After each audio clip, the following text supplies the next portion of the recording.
Hello guys! For today's video natin, mag-unbox po ulit tayo ng panibagong modem. So ito po yung Suncom SDX75. So kung makikita natin guys, Wi-Fi 7 na rin po ito base sa kanyang label sa baba.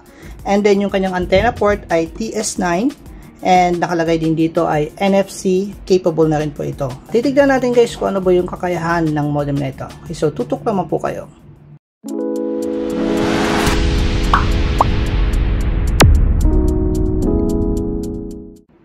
Okay guys, so ngayon i-unbox muna natin yung ating modem.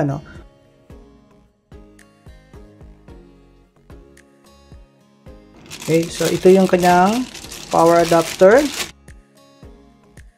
So magaan yung adapter niya. And then may kasama din siyang LAN cable.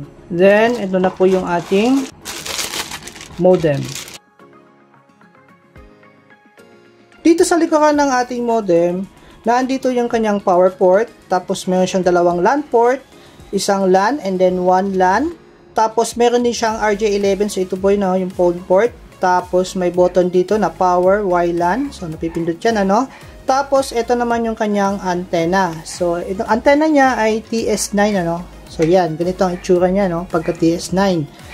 Tapos nandito yung saksakan ng kanyang SIM card. Tapos dito, yung kanyang reset. Okay, so yung SIM card niya guys ay nano po ito. Ito yung slot ng SIM card. Na nano SIM, yung kasya dito. Tapos nandito naman yung kanyang USB port. Okay, so ngayon guys, itatry natin siya at titignan natin kung gaano ba kabilis ang modem na ito. And then regarding dun sa NFC capable na siya. Ito yung isa sa mga best feature niya kasi hindi mo na kailangan mag-input ng password para makakonect sa modem na ito. So yung gagawin nyo na lang, ito-turn on nyo na lang yung NFC ng inyong smartphone, yung cellphone nyo, and then itatap nyo na lang dito, patap mo na lang siya, and then makakapag-connect ka na agad. Okay, so ngayon, itatry naman natin siya sa ating computer at titignan natin kung gaano ba kabilis ang modem na ito. Okay guys, so ito na yung ating modem, So ang gagawin natin ngayon guys, itatry natin mag-speed test sa modem na ito gamit yung Unli-Data promo ni Smart. Okay, so yung gamit ko na promo dito na Unli 5G data, ito yung Saya All 449. So ito yung aking SIM card na ilalagay sa modem, So ilalagay ko siya mamaya. So ikabit ko muna guys yung ating SIM card sa ating modem.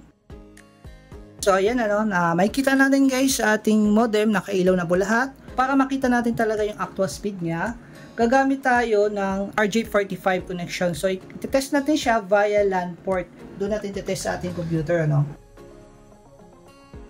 So, ngayon, punta po tayo ngayon sa ating computer. Bukas muna tayo guys ng Chrome. And then, tignan muna natin guys yung ating dashboard. So, buksan natin yung dashboard niya. Okay, so ito po yung itsura niyang kanyang dashboard. So, type lang natin guys yung kanyang details, So, ito na guys ngayon yung kanyang dashboard, yung itsura ng dashboard, So, kung makikita nyo guys, ito yung aking SIM card. Makikita natin sa connection type, Smart 5G. Open line na po itong modem na ito. Sa network settings, andito naman po yung band locking. So, once na napili nyo na yung band nyo, click nyo lang yung apply. Tapos, mag-update na yung ating router, Tapos, meron siyang 80 settings. So, ito po yung 80 commands na syempre kailangan ng mga ibang advanced user, So, dito din natin guys, makikita yung IMEI modification. IMEI modify, ay makikita nyo. So, very important to guys atin kung gusto natin na mapagana yung mga Unli-Data promo ni Smart na for best personal use lang, So, ngayon, itry natin guys kung talagang working, Try natin tong IMEI dito. So, niwalay ko to, makopy ko lang.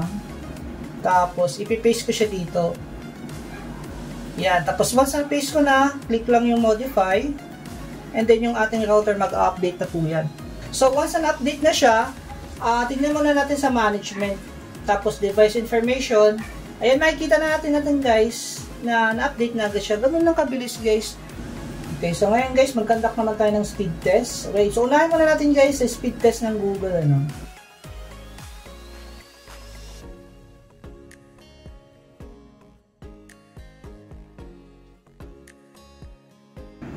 Okay guys, para sa kanyang download speed, nakakuha po tayo ng 266.9 Mbps. Tapos sa kanyang upload speed naman, 46.9 Mbps. Okay, so ngayon next naman natin yung speed test per o'clock. So, tingnan natin kung gaano siya kabilis dito. So, tingnan natin sa server. So, piliin natin pinakamalapit syempre ng Quezon City. So, go natin.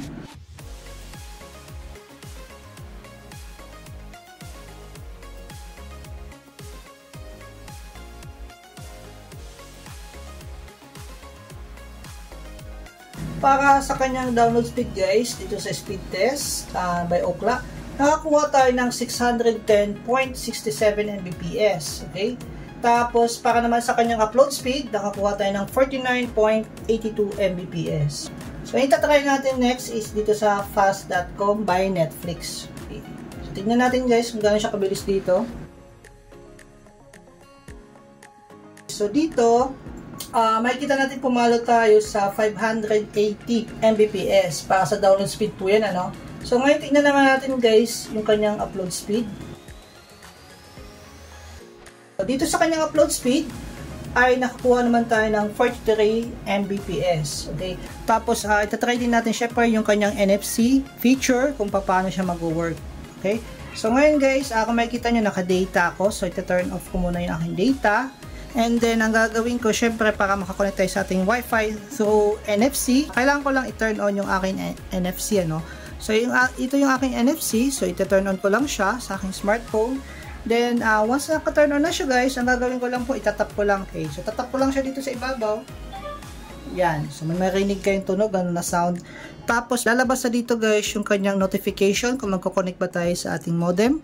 So, tap lang natin, guys, yung connect. Yan. Okay, so makikita nyo guys, may Wi-Fi na ako. Yan, connected na agad ako sa 5G na modem na ito.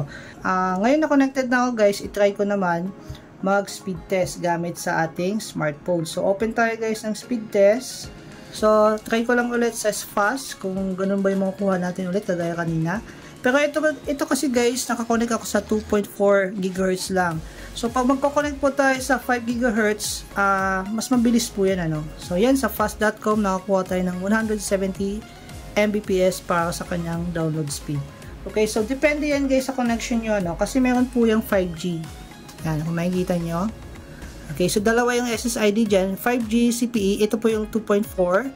Then, yung sa baba, yung 5G CPE, 5G, nakalagay dyan. Ito naman yung kanyang 5G GHz. So, kung dyan tayo magkoconnect, mas pabilis po yan. Okay, so ayan, connected tayo guys sa 5 GHz. Ngayon, itry ko ulit, Yan, so refresh ko siya guys.